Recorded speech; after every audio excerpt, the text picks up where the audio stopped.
আমি মীরা হোসেন। এখানে যে একটা কথা লেখা আছে আপনি কি এটা বলতে পারেন? লেখা আছে বাড়িতে নারীদের প্রবেশ নিষেধ।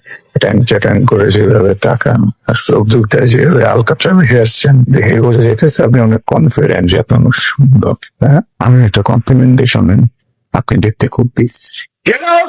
আপনি এভাবে কথা বলছেন কেন? কি মাথায় সমস্যা? সাইকো।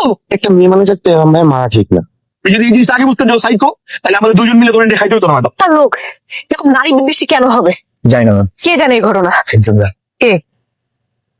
আপনার থেকে আমার একটা বিষয় জানার ছিল। এই বিষয় আপনার স্যার এত নারী বিদ্বেষী কেন? 10,000 টাকা আছে, প্লিজ টেক ইট।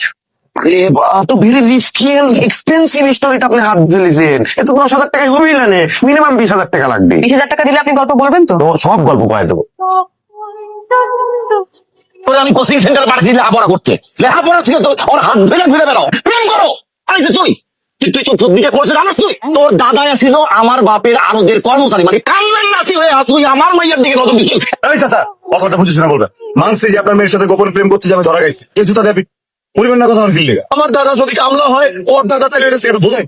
তোরে আমি আজকে তুই আমার মনে করছিস? চাচা আবার করতেছি, আমি কিন্তু ফুলের আপা দেখে আমি কিছু বলতেছি না। তোর বাপ তো আইসেছে, তার আগে আমি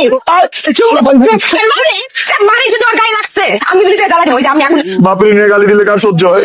আরে বাপের নিয়ে গালি দিলে কি বাপ ছোটাইয়া দেবো? আমার বাপের নিয়ে দেয় নাই তো, তাহলে আমার বাপের নিয়ে দিস। কি এত বড় সাহস? কি? ভাই, এত বড় সাহস আমার শ্বশুর নিয়ে গালি দিছে? আরে বাপ করে দাও, আমার ভুল হয়ে গেছে, আমার মাপ করে দাও।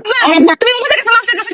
কিছু মাপ চাও? আমার মাপ করে দাও, আমার মাপ করে দাও। কি কল আমার শ্বশুর সব হয়, আমার কাছে মাপতে দরকার নেই, আপনি আমার দাদার কাছে মাপ হয়েছে? তোমার পোলায় আজকে যে কাণ্ডটা করলো, এটা কি ঠিক করছে? জলিল, তোমার মেয়ে যেটা করছে সেটা খুব ঠিক করছে না?